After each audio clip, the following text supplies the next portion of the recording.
You know, I am getting just a little bit fed up with the weather. We haven't got any flowers much at the moment. We picked these from the greenhouse yesterday. A few things are coming up in the greenhouse, not much. It hasn't stopped raining since last October, so I have to paint flowers. It's the only thing I can do. So I did this yesterday. This I did from a tutorial by somebody on Skillshare, and Skillshare is somewhere that you can go. If you join Skillshare, you have access to loads and loads of brilliant artists, and they share what they do, and you can follow them free of charge once you've got a subscription. And this lady, her name is, let me see, Katrina Pete. This is from one of her ideas, and I thought I would share that with you to show you the sorts of things that you can do if you go to Skillshare, as opposed to sticking with me. And because Skillshare is generously sponsoring this video, I can give you a free month's trial membership to watch Katrina's classes, and loads of others too. The class that I followed is called Rainbow Meadow, and is the latest in Katrina's selection of 8 classes. I chose this one because her style aligns with mine, and I feel you might enjoy her classes too. Skillshare is the largest online learning community for creatives of all types. So whether your interests lie in watercolor painting or flower arranging or something in between, there's something here for you. Make sure that you click on the link in the description below to be one of the first 500 to join. This is hot press paper and it's smooth, and that means that the paint will do different things on it to what it does if it's rough. And yeah, so I'm going to take a size 10, is this, or a 12? 10 round, one of my Craft Mo brushes that's going to be available at some point in the sets. And I'm going to pick up a little bit of blue. I've got my Kuretake set there, but I've also got these paints. These are from Craft Mo. As a bit of a sneak peek of the box that we're going to be doing next year. I'm testing these colours out. So that's why I want to be using them at the moment a little bit. And I'm just going to, I often do this, don't I, to start with, to drop in some colours using a brush just to spatter a little bit before we get started. The reason being mainly that it helps just to break the paper up. You know, you sort of, when you've got a nice piece of paper in front of you, you don't always want to necessarily start. So I don't know how many sheets of paper I've got tucked away that I'm probably never going to live long enough to paint on, and I should try harder. Anyway, so let's put some greens down the bottom. This just gives me some kind of structure, and we want some yellows. We've got a yellow here. These are all Craft Mo paints. They're not made by Craft Mo, they're made by a company called Phoenix.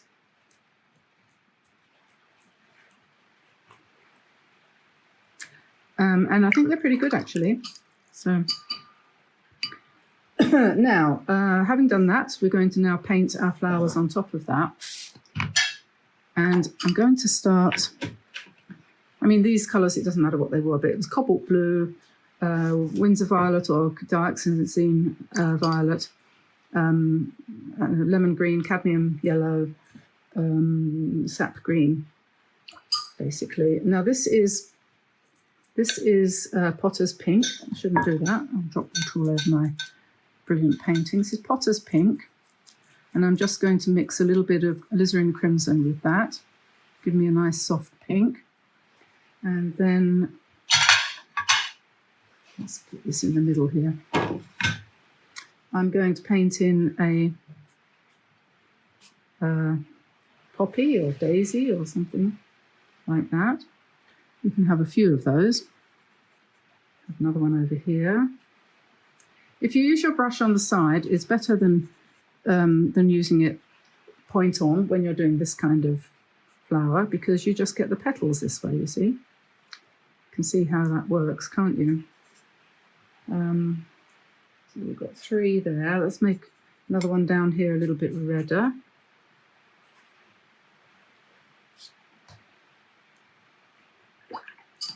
And some smaller ones over here.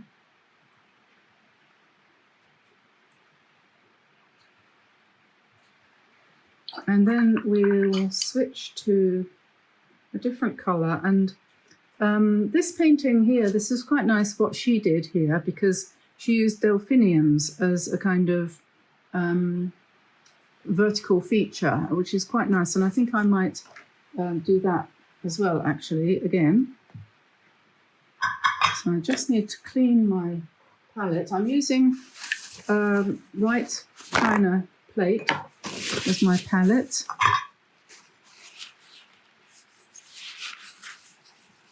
Because I wanted a separate palette for each set of colours, because with these Craftmo ones we've got the blues and the violets and the greens and so on and so forth, all separate. So I wanted to keep them separate for testing. So I'm going to pick up some cobalt blue, and then I think you can either start at the bottom and go up, or you could start at the top and come down.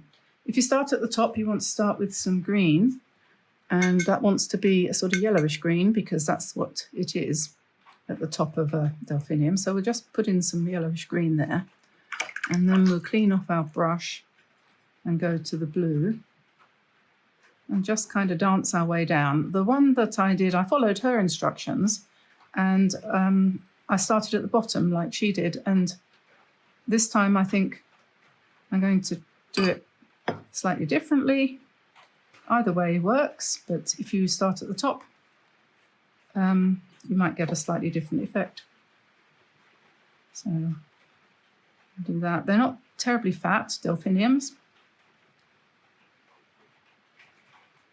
And when we get down the bottom, we could switch to some green, and we could just plop in a few kind of leafy things down here to belong to that delphinium. And then maybe we'll pick up a bit more of that yellow-green, and we'll go over here. Maybe this one might have more green at the top. It's not so open.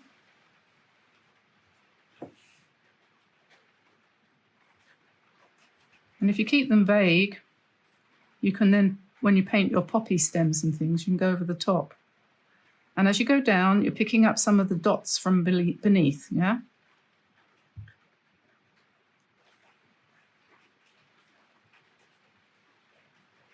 So it's giving you a variety of colour. When this is dry, we'll come in with a bit more pink and go on top. Let's put this one leaning, so we'll do sort of yellowish at the top. Stick to the same blue, delphinium blue, I think. There we are, we'll do it like that. And then we want to pick up a bit more of the same blue with less water, so it's darker. And then we're just going to drop little dots in for the centres of the flowers, and concentrate more on one side than the other, so it's darker on one side. So decide if the light's coming from that way, then we'll make them a bit darker on this side. You might even want to pick up a bit of purple, mix that in to make a darker blue.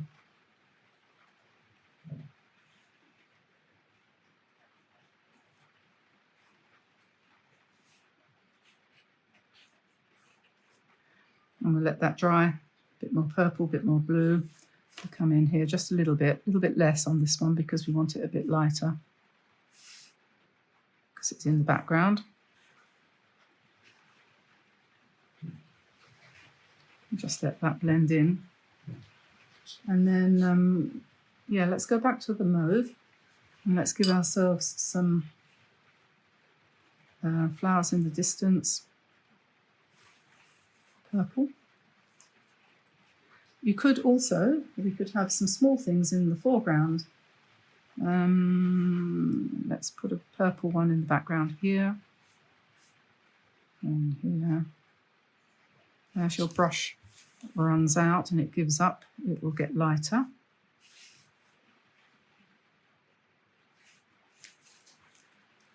So we're just kind of basically putting in lots of little flowers, and we'll go back to the blue, cornflower blue now, maybe. Put some cornflowers down here. Use the tip of your brush to do something like this.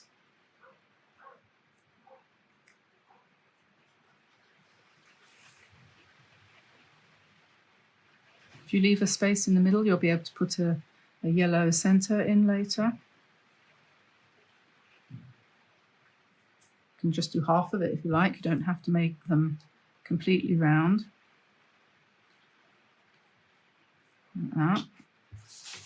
Maybe put a few more over here.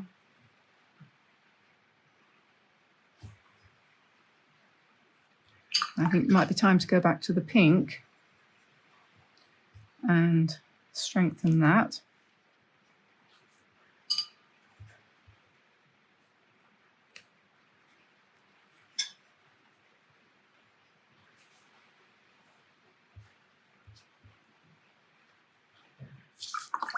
And then perhaps we want some yellow. So we'll pop up here.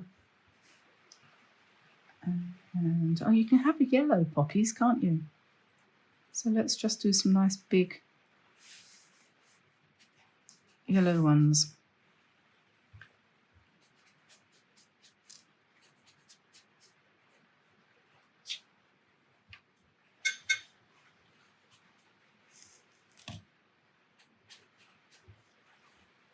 Okay, and then maybe some orange, nice bright, vibrant orange.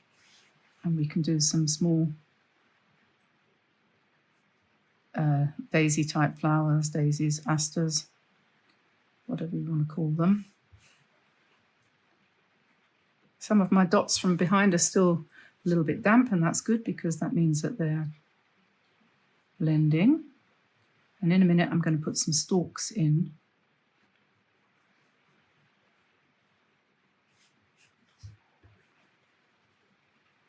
If we give it a bit more structure.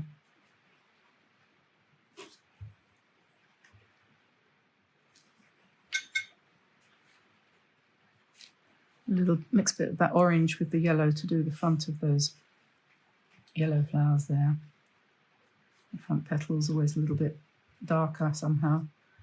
Seems like the back reflects the light more. And then we'll start to get some sort of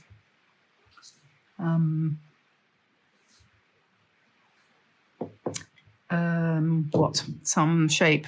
So I'm going to switch my Kuretake colours in now. I'll turn that around so I can see all the greens, because I quite like using Kuretake greens for the leaves of things. So let's also perhaps think about a slightly smaller brush.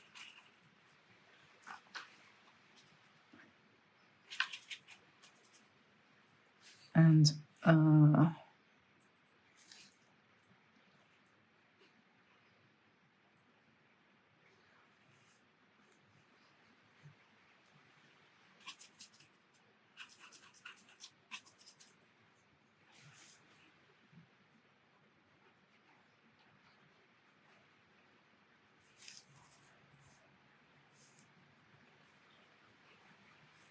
we're putting in some nice spring green flowers, leaves, right?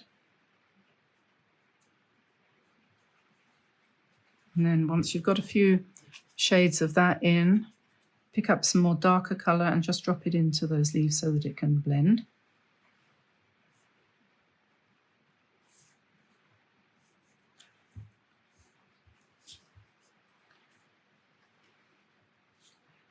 And then perhaps we might want something a bit darker, so we'll go for, add a little bit of perylene green to that to give us this dark shade. So we'll come down here with that. And I'm going to try to keep this painting really sort of airy And to make it seem light, then you just want a few dark bits, if you see what I mean. The dark will show up the light. So the perylene green is good, and I mix that with a bit of the other green from there.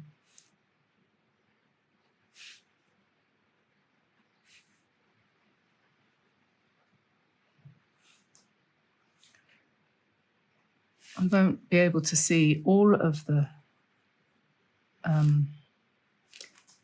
stems because a lot of the time it's going to be behind, but that one we can see. And we know that poppies have kind of ragged, generally speaking, as far as I know.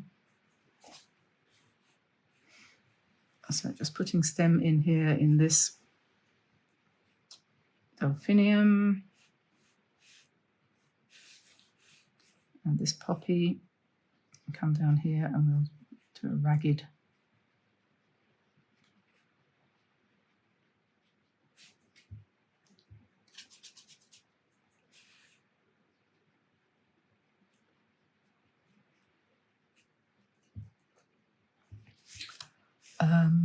Okay. Oops, don't like that. That one came too heavy. See that? Lift that up.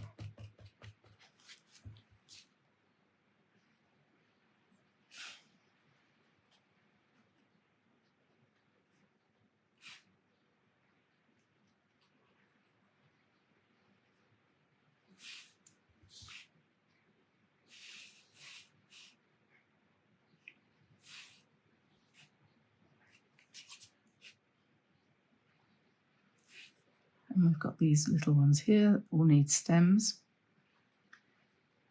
and leaves.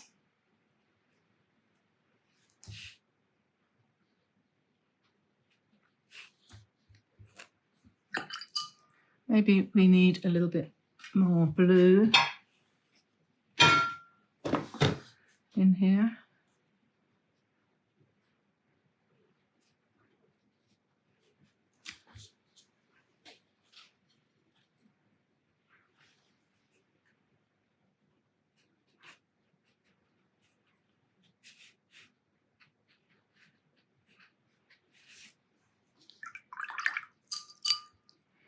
And I'm going to pick up a bit more of that bright green.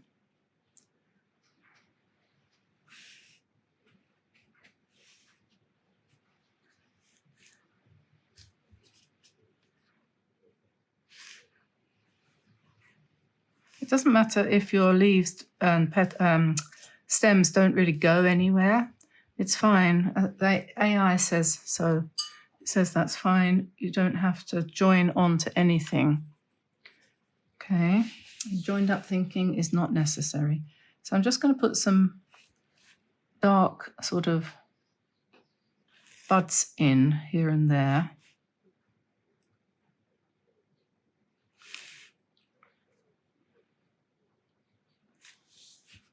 I don't like that. That was a mistake.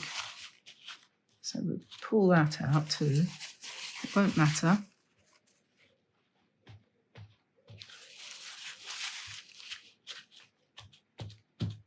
When that's dry, we'll replace it with something dark.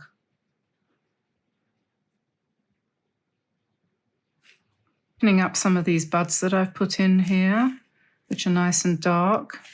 And also we're putting some dark centers into these poppies, just to give them a little bit more three-dimensionality. You know, and as you do, and then maybe with this dark green, a few more veins in some of the leaves. I keep saying petals when I mean leaves. I don't know what's the matter with my language today. Make one side of your buds darker than the other if you want them to appear a little bit more rounded. What else can I say? Yeah, it's a good idea to put more than one layer of colour onto all of the things that you've painted. So where you've got a lilac flower, for example, like this one, just come back in with a little bit more dark lilac and just give it a bit more shadow and things. Doesn't have to look like anything particular. Just shadow it a little bit. And same goes for these ones. Just come into it again. Don't try too hard. I think my motto for this year is don't try so hard. I've been told I try too hard. Things like, putting up too many prompts and stuff like that. You try too hard, doesn't work. You find you come unstuck. So anyway, I think it needs a little bit more yellow. So I'm going to add a little bit more yellow down here behind these bluish leaves, and we're going to add the yellow, not mixing it in, not putting in green, but just adding some yellow as a layer. So you go over that leaf and you get a greener green, and it looks like light. That's the idea. It's supposed to look like light is reflecting on all the leaves. That's too much water. Take some of that off. Tonk. Gone. And I think that's probably about it. So I'm going to put a little bit more of these flowers in the distance. Yellow. Touch that and it'll bleed. That's good. I want that.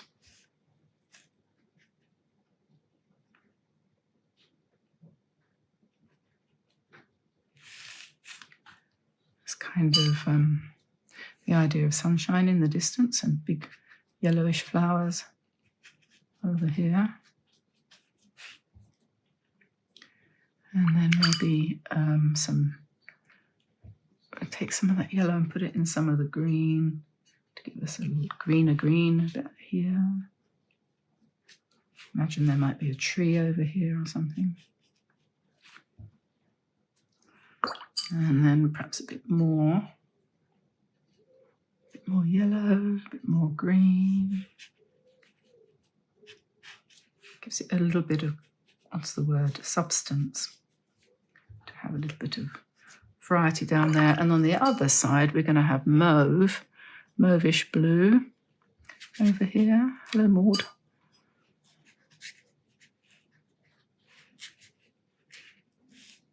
Because it's always a good idea when you do any kind of painting that's got any pretensions to be landscape or reality based, to have cool and warm or blue and green or anything different from one side to the other. So you're not going to put this yellow and green on both sides. So you're going to put, it's just more satisfying to the eye.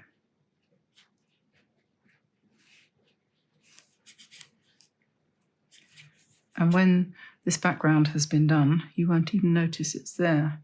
And we can go to a greyish green down the bottom here, if you want.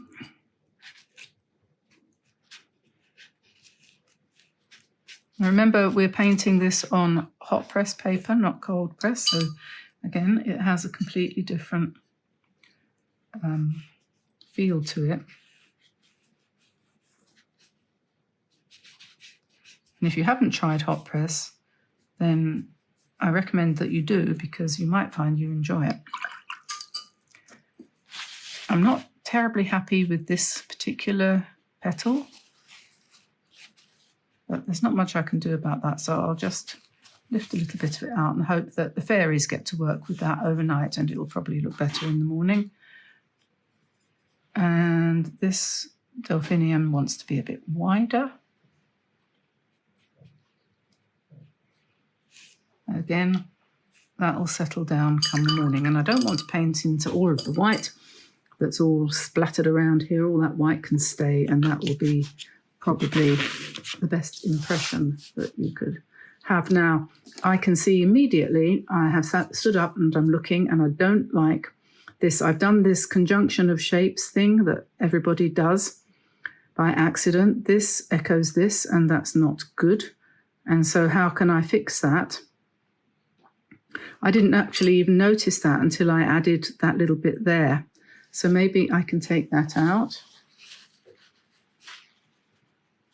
Yeah, I think that was not right to make that delphinium wider. So if I take that away, and then what I can do, I think, is pick up a bit more of my pink and make this one a little bit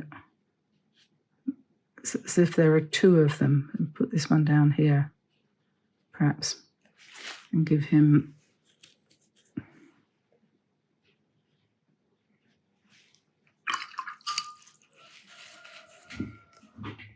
it's not ideal.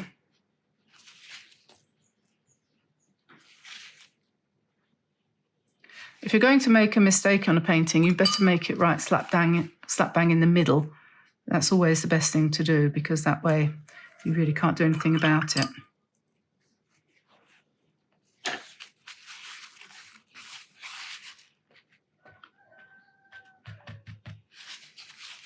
So we'll just leave that to dry. And yeah, and we'll say, well, you know, can't win them all. Doesn't matter. It's one of those days.